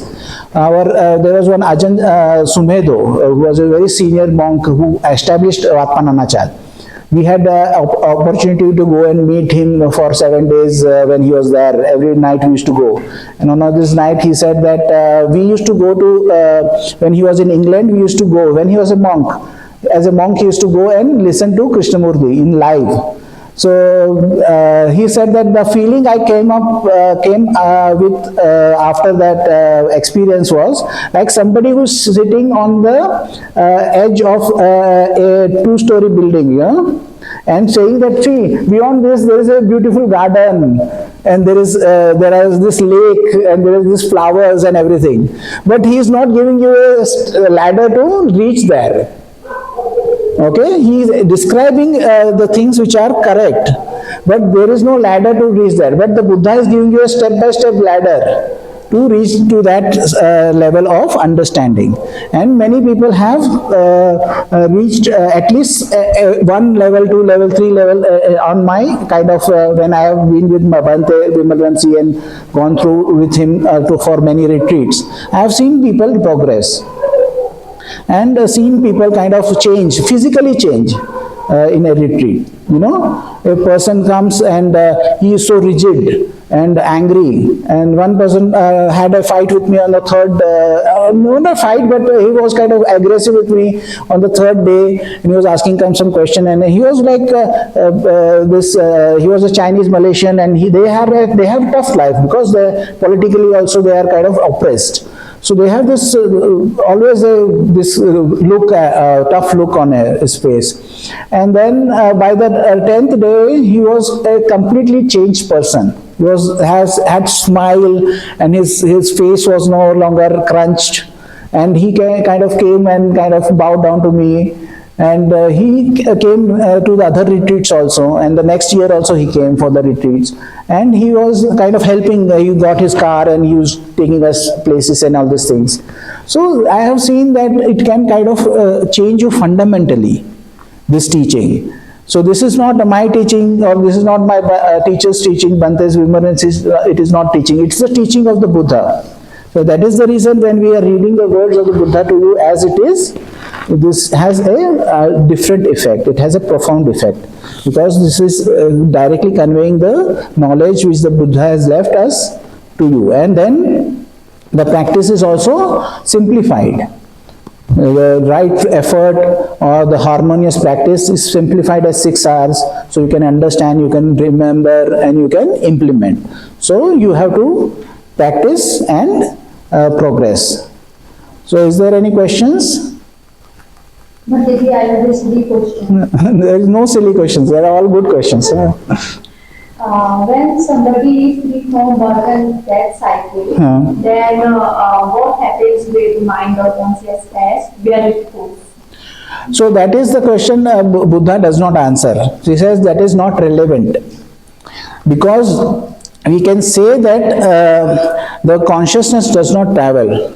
That is the only thing the Buddha says. So, one example is about a monk who kind of passed away. He was in a kind of a state where he was going to become awakened or not. So he was in the middle stage. And when he passed away, Mara had come to claim his kind of consciousness, to kind of sway him away. So there was a black cloud around the monk's body. So the bhikkhus asked Buddha, why is this the case? The Buddha says that is Mara has come for the consciousness of this monk, but the monk achieved awakening. He became an arahant just before the death. So the Mara is confused, and he says that where is the consciousness? And then there is one other story about a astrologer who had a very good meditation experience. So he could tell where the rebirth has happened. So he would go to town, and then people would come to him and they say that this is my son passed away, my mother passed away, my father passed away, where has he born? So he would say he has been born in hell, he has been born as an animal, he has been born as a human being, he is born in this Devaloka. Something he would say. He would see and say. He was not a kind of charlatan. When a mother came and asked, my son was a bhikkhu and he passed away, where did he go? So he started searching, and he says, I cannot find him. How is that? Whose student is your son? He said, Buddha. Then he goes to the Buddha and asks him. And then the Buddha explains and gives him teaching, and then he becomes a student, and then he eventually becomes an arhat. So that we can say that the consciousness does not go somewhere else. That is what we can say. तो देखिए जैसे कि हम birth लेते हैं, rebirth लेते हैं, तो क्या चीज ट्रैवल करता है? हमारा कॉन्शियसनेस ट्रैवल करता है, मीन्स हमारा जो विज्ञान जो है वो ट्रैवल करता है. कॉन्शियसनेस जो है वो एक जगह से दूसरी जगह जाता है, और वो कहाँ पे जाता है? जहाँ पे हमारा आसक्ति है, जहाँ पे हमारा क्लिंगिंग है. तो जहाँ पे क्लिंगिंग है वहाँ पे वो जाएगा. ओके तो और ये कॉन्शियसनेस जो है, जैसे बताया, डिपेंडेंटली ओरिजिनेट होता है. मीन्स कोई चीज रहेगा उससे ओरिजिनेट होगा. जैसे आपका यहाँ पे आपका ये कॉन्शियसनेस एंड हुआ तो कहीं और उत्पन्न होगा कॉन्शियसनेस. मगर वो कॉन्शियसनेस आप नया कॉन्शियसनेस भी नहीं कह सकते, उसे पुराना भी नहीं कह सकते, मगर वो एक कॉन्शियसनेस वो नया मीन्स वो कहीं और फिर वो उत्पन्न होगा, क्योंकि उसका जो साइकिल है वो चलते रहेगा. सो हमारा भी जो साइकिल है अभी चलते रहता है. जैसे हम ये कहते हैं कि ये जो इतना आवाज है वो 100,000 कॉन्शियसनेस अप एंड डाउन का है. मीन्स 1,00,000 बार वो कॉन्शियसनेस उठा और 1,00,000 बार वो उसकी मृत्यु हुई. तो इतना बार हमारा मृत्यु और जन्म हो रहा है. जैसे जो ये फिजिसिस्ट रहते हैं वो लोग देखते हैं मैटर को देखते हैं तो उनको पता चलता है कि ये मैटर तो वाइब्रेट कर रहा है, मीन्स वो है और फिर जो गायब हो जा रहा है फिर वो वापस है. मगर हमको सब कुछ ऐसा स्थिर दिखाई दे रहा है. मगर हम माइक्रोस्कोप में, जो भी माइक्रोस्कोप में भी नहीं, मगर वो लोग का जो ये है इक्विपमेंट के हिसाब से या उनके थियोरी के हिसाब से या उनके कैलकुलेशन के हिसाब से ये सब कुछ देखे तो ये सब कुछ जो है वो गायब हो रहा है और वापस आ रहा है, गायब हो रहा है और वापस आ रहा है. तो हर एक चीज जो है वो नष्ट हो रही है और उत्पत्त हो रही है, नष्ट हो रही है और उत्पत्त हो रही है. तो कॉन्शियसनेस भी नष्ट हो रही है, उत्पत्त हो रही है. मगर ये शरीर के साथ जब जो आखिरी जो उसकी जो ये है जहां गिरेगा तो वो कहीं और उठेगा. और वो कहां पे उठेगा? जहां पे तुम्हारी आसक्ति है. अगर तुम्हारा कर्म इस तरह से है कि वो हल्का है तो वो ऊपर जाएगा, या फिर मनुष्य जन्म लेगा या देवलोक में जन्म लेगा. अगर खराब है तो फिर वो नीचे जा सकता है, मीन्स वो प्रेत के हिसाब से जन्म ले सकता है या जानवर के हिसाब से, या फिर नरकलोक में जा सकता है. तो उस तरह से अपना जो कॉन्शियसनेस है वो ट्रैवल करते रहता है. क्यों ट्रैवल करता है? क्योंकि जैसे बताया कि उनको पता नहीं है, तो कोई चीज अच्छी मिली तो वो उसका हम अच्छा, हर एक का ये रहता है ना, मेरा फेवरेट रेस्टोरेंट ये है, मेरा फेवरेट कपड़ा ये है, मेरा फेवरेट ये सब फेवरेट चीजें रहती है मेरा, और सबके ये नापसंद चीजें रहती है, मुझे ये पसंद नहीं है, मुझे वो पसंद नहीं है. सो ये पसंद या नापसंद के अंदर हम ये हो जाते हैं, उसके अंदर हो जाते हैं, फंस जाते हैं। तो हमें आखिरी तक हमें पता नहीं चलता कि हमारा जो अस्तित्व है उसके अंदर क्या सत्य है, और उसके हिसाब से हमारा ये जब मृत्यु होता है तब उसी हिसाब से हमारा अगले जो जन्म होता है वो जन्म कैसा भी हो सकता है। सो जब आप इसको सीखते हैं, जब आप सीखते हैं कि आपका किस तरह से उत्पत्ति हो रही है, किस तरह से आप छोड़ सकते हैं, किस तरह से आपका जो आसक्ति है उसको जाने दे सकते हैं, किस तरह से कोई अच्छी चीज हम ला सकते हैं जैसे स्माइलिंग है, और फिर से हमारा मन हम किसी और जगह दिशा में हम केंद्रित कर सकते हैं। तो सबसे बड़ी चीज क्या है हमारे मन के बारे में जानने के लिए, हम किस तरह मन को केंद्रित कर सकते हैं, वो हमारे अधीन है। हमारा जो ध्यान भटक जाना है वो हमारे अधीन नहीं है, क्योंकि हमारा जो विचार है वो अपने साइकिल के हिसाब से आ रहा है। जो फर्स्ट हो रहा है तो उसके अंदर आपका जो है परसेप्शन है, आपका जो दृष्टिकोण है, वो दृष्टिकोण कहाँ से आता है? दृष्टिकोण के अंदर आपका अतीत भी है। तो इसलिए किसी को आपको मीठा पसंद है तो किसी को तीखा पसंद रहता है। तो क्योंकि वो जब तीखा लगता है उससे एक वेदना होती है, उनको पसंद आती है। फिर किसी को वो तीखा लगता है, बहुत ही नापसंद होता है। सो उस तरह से आपका जो ये है दृष्टिकोण है, उस दृष्टिकोण से आप अलग अलग दिशाओं में जाते रहते हैं, क्योंकि हमें पता नहीं है कि कहाँ पे हमें लगाम देनी है और कहाँ से किस तरह से मोड़ना है हमारे मन को। हमारे मन का हमारा कार्य करने का तरीका ही हमें पता नहीं है, तो हम उसे किस तरह से मोड़ सकते हैं। सो हमें यहाँ पे बताया जाता है किस तरह से आपका मन एक जो चीज जो है जो अच्छी नहीं है उससे जोड़ के मोड़ के हम किसी अच्छी चीज पे हमारा मन केंद्रित कर सकते हैं। जो जितना भी आप केंद्रित करेंगे अच्छी चीज पे तो उसका कोई बुरा असर नहीं होगा। तो जैसे मेत्ता है, करुणा है, मुदिता है, उपेक्षा है, जितना भी आप उसके ऊपर मन लगाओ उसके अंदर आपका कोई बुरा नहीं हो सकता। मगर हमारा जो ध्येय है मेत्ता नहीं है, हमारा जो ध्येय है करुणा नहीं है, हमारा जो ध्येय है उपेक्षा नहीं है। हमारा ध्येय क्या है? हमारा ध्येय है समझना इसको। तो ये सिर्फ हमारे लिए एक मात्र टूल है या एक मात्र यंत्र है। ओके, उपेक्षा भी एक यंत्र है हमारे लिए, और वो यंत्र से हम क्या जानेंगे? हमारे मन की आसक्तियों के बारे में जानेंगे। जब हम हमारे मन की आसक्तियों के बारे में उसको हम जाने दे सकते हैं।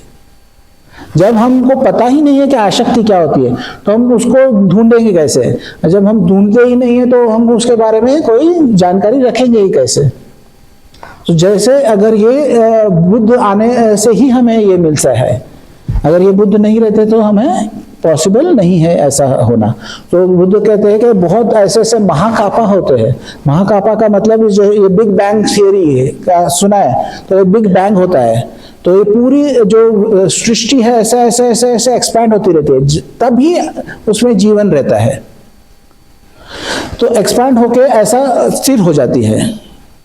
वो एक असंख्य बोलते हैं, असंख्य।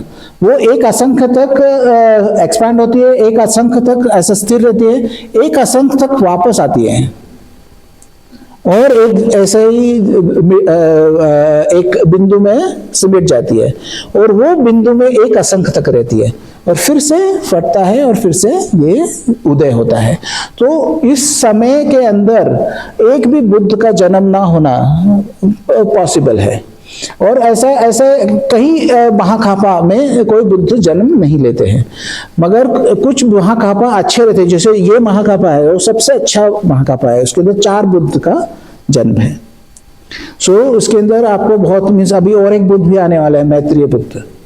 तब मनुष्य का जीवन 80,000 साल से 1,00,000 साल तक का हो सकता है, क्योंकि उनके शील जितना अच्छा रहेगा उस समय में उतना ही उम्र ज्यादा रहती है। 20 साल के उम्र का भी रहता है। जब शील बहुत खराब रहती है तो मनुष्य का जीवन 20 साल से ज्यादा नहीं रहता है। फिर जब शील सबसे अच्छा रहता है, उत्कृष्ट रहता है, तब 1,00,000 साल तक रहता है। उसके अंदर बीमारी के हिसाब से क्या बताया गया है? भूख को बीमारी बताया गया है, और आप जो बाथरूम जाते हैं वो उसको बीमारी बताया गया है, उतना बीमारी रहता है। और जो आपका एजिंग डेथ जो है वो सारी चीजें हैं। तो वो चीजें रहती है जब अपना शील सबसे ज्यादा रहता है। अच्छा, मगर ये जो चक्र है वो चलता ही रहता है। तो जब आप बुद्ध आते हैं तब हमें वो बताते हैं कि ये सत्य है, तो ये सत्य है, तो हम उसके ऊपर कार्य करते हैं। जब कार्य करते हैं हम उसको अंदर कोई फल पाते ही हैं। ऐसा नहीं है कि फल नहीं पा सकते। बुद्ध ने कहा है कि अगर आपने सिर्फ मेरे ऊपर विश्वास रखा तो भी आप जो है आपका उद्धार हो सकता है। सिर्फ आपने ये उसको बोलते हैं फेथ फॉलोअर, सिर्फ आपने विश्वास पे आपने फॉलो किया, फेथ फॉलोअर, तो भी आपका उद्धार हो सकता है। अगर आप धम्मा फॉलोअर मीन्स आप पढ़ते हैं, उसको समझते हैं, सोचने की कोशिश, तो भी आपका उद्धार हो सकता है। फिर अगर आप उसका इम्प्लीमेंटेशन करते हैं, जैसे शील का पालन करना और आपका जो ये करना, तो भी आपका उद्धार हो सकता है। फिर अगर आप मेडिटेशन करते हैं और ये करते हैं तो आपको तुरंत आपको पता चलता है, इसे इमीडिएटली इफेक्टिव इसलिए बोलते हैं। तो क्या सत्य है, और धीरे धीरे आप ये इसके अंदर चलेंगे तो डेफिनेटली आपको ज्ञान का आपको ये मिलेगा। उसके अंदर एक ही चीज है, पेशेंस लीड्स टू निर्वाणा जैसा है। पेशेंस आप रखना चाहिए कि जितना भी समय लगे आपको इसके अंदर आपको देना है। तो how much ever time is required you have to give, patience is the की।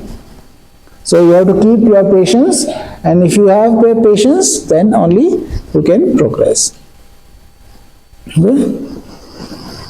One thing when the Vijnana travels, not everyone is born with the same qualities. Some children are, less patient. Some children are more patient. So, where do these qualities come from? That is from the perception. No, perception has the history of it. So that karmic baggage is there. That is the karmic baggage one carries with oneself. So when the consciousness goes from one place to another, the karmic baggage which is there goes with one through another. That is the reason certain childs which are born may be very bright. They may speak well.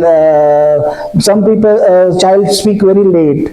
Some children can walk on their hands when they are 2-year-old. And how did they learn walking on the hand? Who told them? There is nobody in the house who was walking on the hands. They did not see anywhere. And they can walk on the hands. There was one show on British television about do you tell the truth or do you tell the false? This guy says that I can walk on my hands, and he's looking like a podgy man, old man. Says I walk on the hands. Everybody said no, this is false. You are saying. If you are saying that, then show us. Then they ask him to show. And this normal looking like 5-foot man, this is a podgy looking old man, he goes on his hands and walks on his hand. How did he learn? He said, I don't know how I learned, but every 3 months to 6 months, I walk on my hand to see if I can still walk. He does not know where does his skill come from. So these are the karmic baggage which you carry. Some are good, some are bad. So those karmic baggages are always carried with you, and once you have this karmic baggage, they also come up as hindrances. So certain things which comes up in their life, and that is the reason hindrances are friends, because hindrances are friends because hindrances show where your attachments are there, and your attachments are real, you can let those go. So sankhara travels with the vijnana, which we are calling karmic baggage. Which of the 5 khandas is there? The consciousness goes, okay, then they have this the functioning is, I am not too kind of interested in that, so I don't have that, but there is a Pali department, half of the department is over here, so you can talk to them about the modalities, but the karmic package is always there with the person. So the being which is there always has the karmic package. Buddha said that the trees also, if they could listen to me, they can become awakened. So that means that the trees are also a consciousness. And Bhante talked about talking to trees and all those incidences also. You need intellect to kind of understand, right? And the trees don't have intellect. They don't have intellect, yes, but they have a certain amount of emotions. Like they have calculated that if there is a tree getting cut, they have some emotions. They also have interactions. They have root systems where they exchange nutriment and water to keep the trees, and then they have this feeling of minus also. Like there are certain trees which have their seeds which are there, they kind of take care of them more than the other same family of trees. So they have researched all these things. And then there is a one interesting story about a area where there is one tree which has their roots, and then that whole area is just one tree. Okay, that whole area is one tree. There is one such tree in Kolkata also, in the botanical garden. There is a big area, that whole area is just one tree, because that one tree lands a root and makes another tree. And there is a Sutta reference for that. I kind of found a Sutta over there, that there was a planet where there was a tree which was consuming the whole planet. Like you see, it is very similar to the concept of Avatar, where the whole planet is actually one tree, has only just one tree. So then the devas come to them and say that don't do that, you are destroying all the life. So trees have a lot of kind of interactions, but they don't have intellect. That is correct. Even near Intellect in the sense that limited. There is a certain. in Bangalore, there is a place called Dhammagavesi. Very consciousness. Before yesterday, I had a question. We told that this is a perception. मुझे कुछ ऐसा महसूस होता है कि होने वाला है और वो चीज हो जाती है. Is the example of this only? Yes, this is the example of that. There must be some, as I told you, there must be some karmic background for you that is called premonition. Premonition is that you know what is going to happen. Okay, certain times in the meditation you can develop premonition also. Like certain times, I think Sister Khema talked about that she got premonitions of something, but she did not know what the time was there. So they kind of wrote down once or twice what was going to happen, and then it happened. But she did not know when it was going to happen. So she kind of said that I don't know when it is going to happen, so it is not useful. So she let that go. One thing happens, suppose I close my eyes. I remember some person who that person stands in front of me completely exactly. Okay. What is that?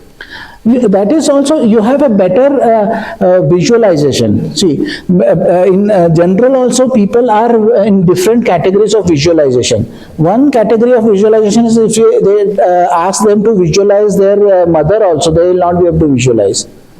Because they are not visual people. So that only within 2 minutes I have completed that task in the morning. All the pictures came in front of me and suddenly I can yeah, very good. So that you have to use that in a positive manner. So when you have to imagine something, or you have to, certain times you have to bring up from memory. So like you are restless and you have to bring up the feeling of tranquility. So then you can bring it from the memory and say when you are tranquil, how it was there, and then put your attention to bring down the restlessness. So you can do this kind of things much better. Okay. This is Facebook's meta. Huh? This Facebook's meta, I said. Facebook's meta.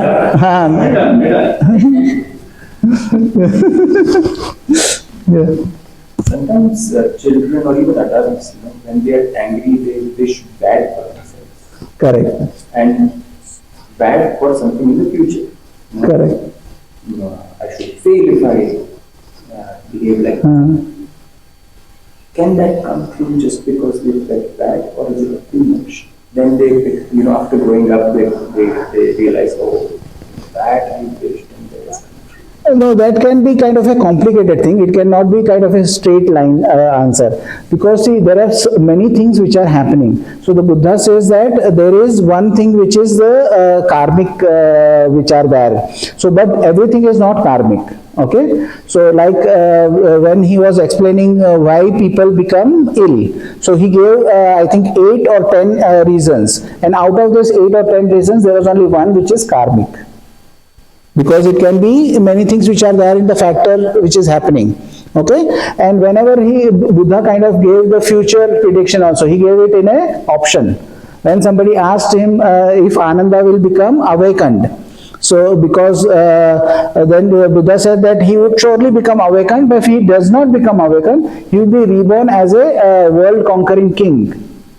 Okay, so they always gave an option, because there is always an option of not there, because there is a volition in us also, and there is a volition in the Ananda also at that time when he was a Sotapanna, but he could have become an Arahant or not.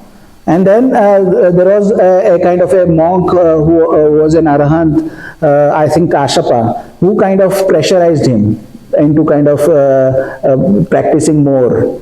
And because at the night before the council, he was said that you cannot attend it. There was no reason for him to bar him, but he knew that without this pressure, he may not kind of strive that needed striving. So then he became awakened. So that is also the case of when you are saying something that I want to achieve this say goal or something like that, and then you achieve that goal, and then you write a book about it, that how to achieve the goal, have visualization, have this thing. There are 100 people who had visualization and goals and everything, who have died in poverty. They don't write books about it. That is the only thing. So that is survivor bias. Okay, so what survives may be looked at as that, oh, vision has to be there, goal has to be there. All the goals and vision, people who have died in poverty, nobody is kind of worried about them. So there is a very good story about survivor bias. Where in World War II, I think so, there was they were trying to reinforce the planes with extra armor. So they said that we will check the planes which have come, where the holes are there, we will put armor on that places, because there the holes. So the engineer came and said, those holes were there, but the planes still came. It survived. So put holes where there is no bullet holes, because those planes which had bullet holes over here have not come back. So that is the survivor bias. So that is also you have to see. So there is no straight answer for that. So it requires a Buddha to see if this is the case. That is the reason he has a wide vision. In the Dīgha Nikāya first chapter, that is the Brahmajala Sutta, is the kind of explanation of all this, how limited knowledge can lead to wrong views. All those are limited knowledge. They know that passing away, they know that how the person has died and reached somewhere. But they know just this thing. So they know that this person has done good but has gone to hell, and then he says that, oh, if you do good, you can go to hell. There is no point in doing good. But that is not the case. The Buddha knows the whole picture. The Buddha could see and say that, oh, he went over here because he had some karmic thing which fruition had happened, and he had gone this time. But the bad he has done in this life will kind of reap in the next life. So something like that. That can be said with confidence, that whatever wrong we do will definitely bear back. Yeah, but when not the next. Yeah. So what you said is so right. Just this idea of karma, bad karma being the reason of our bad fortune, it's become so widespread that everything is bad karma. Yes. Is there any correlation between genetics and karma? There could be, but we cannot kind of say for sure. And we can say that as there are 10 reasons for this thing, one of the reasons could be the karmic reason. Like in in one of the sutta, how karma affects the people, that is also mentioned by the Buddha. Like asking questions, as I mentioned, that if you ask questions, you are born intelligent. And if you are kind of disrespectful, then you are born ugly. If you have killing living beings in this life, you are born with a short life. So all this, there are karmic results also. So we cannot say for sure, but that is not the thing. What we do is we kind of examine what is there in front of us. And yes. Suppose we expect a beauty from our earth, so it comes, We cannot say that for sure. We cannot say that for sure. For some people it may come, some people it may not come. Yes. When I was working, first posting was there, and my wife is not pregnant. So by the time one of my colleague officer, we were sitting that side, one of group came. So we were just like very, called high level leaders who he was. He called the student and said, yes, Mr. Prakash's wife is expected, so tell that he is having baby boy or baby girl.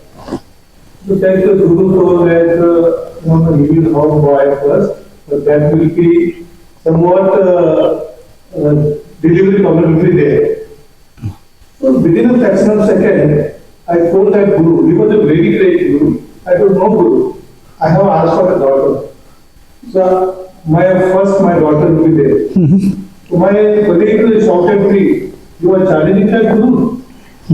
No.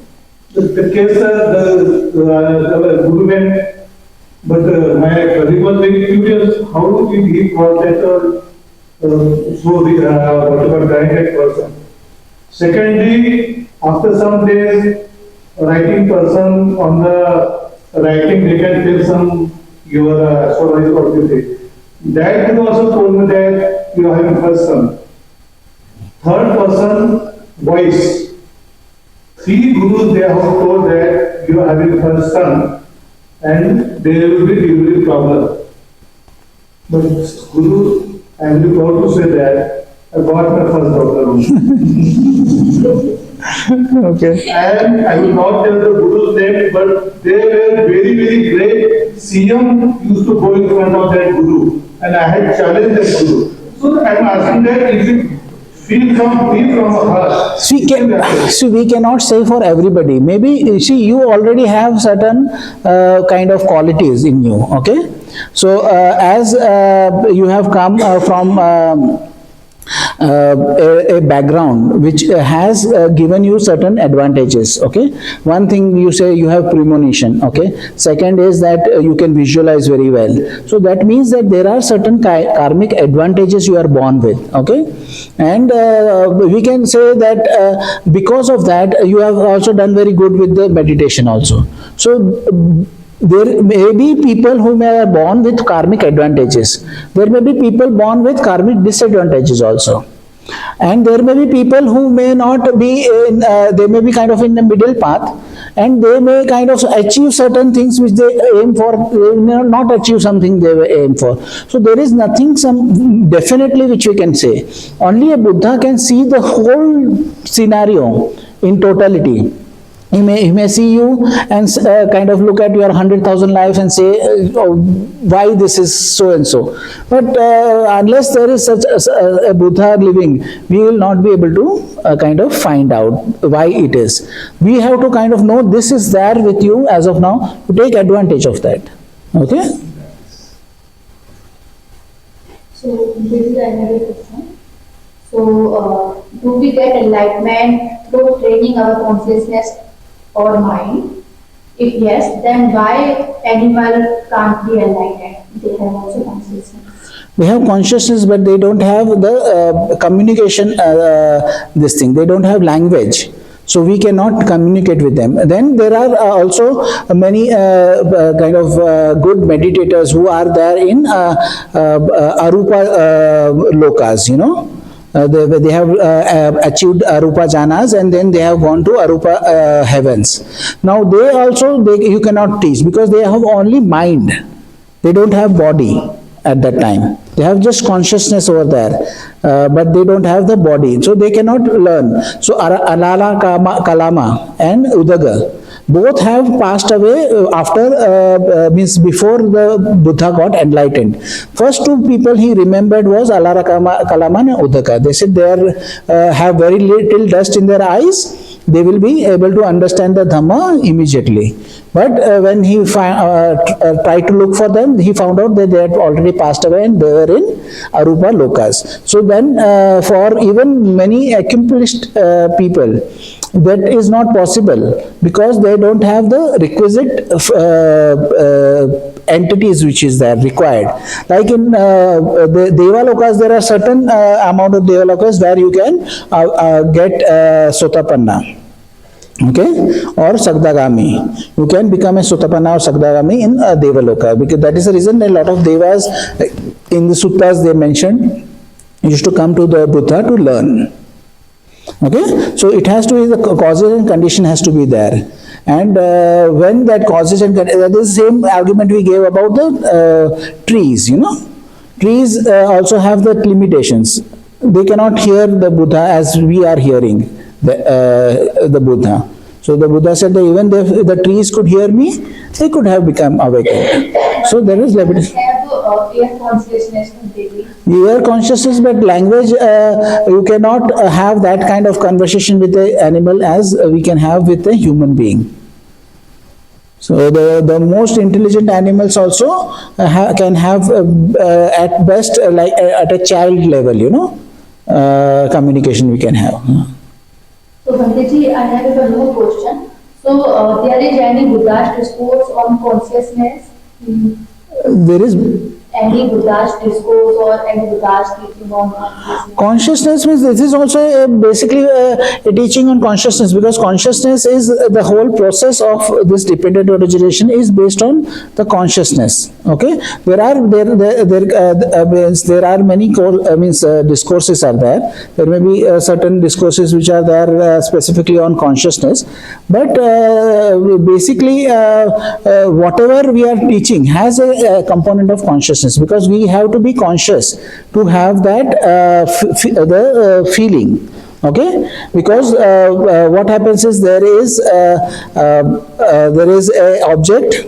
Okay, there is I, and that object means there is contact. At that time of contact, there is three things: I consciousness, there is object, and I. So that consciousness is there at that point of time. Then there is feeling. That time the feeling comes up. That feeling comes up, and without the consciousness, you cannot kind of recognize the feeling. The consciousness is there from that point of time. So all the steps have consciousness in it. But is there any discourse where Buddha describes how it's created or how it comes from previous work or something like that? So that he is very brief. Buddha is very brief. That about consciousness, how it travels from one place to another, all these things. So I think more interest has been taken by Tibetans with the Bardo and all those things, and how consciousness travels. But Buddha is very brief in that. In the Gandhapa also there are only, I think, couple of instances where the Gandhapa is mentioned. So he is very kind of brief and the mechanisms, he does not pay much attention to that, because he says that I pay attention to only the things which are useful. Like the handful of leaves symbol is very popular. The Buddha is sitting in a small forest, and he says, what is more, is this the handful of leaves I have in my hand, or the leaves in the forest? The monks say the leaves in the forest is more. So the Buddha says, I know as much as the leaves in the forest, but I teach only handful of leaves. Why he teaches that? Because that is important for us to kind of attain awakening. So that is the only teaching he gives. Yes? I was explaining that there is one million chance that somebody will become a Shotapanna just by reading Suttas. So does it come with a previous birth is, if he has a purified Shila, and then the previous Kamma is also there. So basically the monks who had come to Buddha, or the Brahmin also who were coming to Buddha, how they were becoming awakened just by listening to the Buddha? Because they had very little dust, that is the kind of technical term they use, very little dust in their eyes. So that means that they had perfected their Sila, they had perfected their meditation, okay, the concentration part of that. So they were lacking in wisdom. So that is the reason, like there was a Brahmin who was very aged, who thought that I am awakened, and he used to kind of meditate, and he was very happy. He had no unwholesome thoughts come up, but all those stored, his attachments were still there, stored attachments. So a deity was his relative. The deity saw him and read his mind and realized he is not an Arahant. So he went to the Brahmin and said that you are not an Arahant. There is an Arahant who is born. There is a Buddha who is there. You go and learn from him. So he kind of went walking a lot of distance, and Buddha was on his arms round. And Buddha said, after this thing arms round, I'll teach you. Then he insisted, no, you just give me 2 sentences or something like that. So the Buddha gave a brief discourse to him, and he became awakened. And the Buddha gave that brief discourse because his lifespan was almost about to end. So after that, there was a bull who kind of hit him, and he died. And when the bhikkhus asked him what happened to him, they said he was an Arahant. So he did not disturb me with a lot of useless questions. So, yes. In this chart, it says that feeling is impersonal. It's not feeling personal. Feeling is impersonal because we cannot kind of stop the feelings. Okay? So when there is a contact, the feeling comes up. Okay? So that is the reason. Craving is something where you can let go of the craving. When you feel tension and tightness in your body, you can just relax and let that go. So that is the 6R also, no? When you are releasing and relaxing. So that is how it becomes personal, because we are kind of holding on to that. You like it or I don't like it. The craving explanation is very simple by Bhante. He says craving means I like it or I don't like it mind. So you can give up that craving. That is the time where your personal intervention is possible. Feeling for the same object would be different for different people, right? So it is not subjective. The feeling will be the same, but the perception will be different. Because you are seeing this feeling through a lens of perception.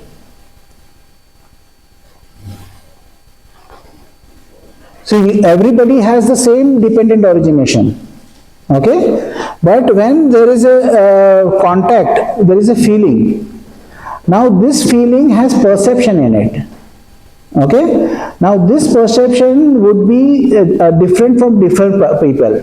So a single feeling may be pleasant for somebody, and for somebody else it may be painful.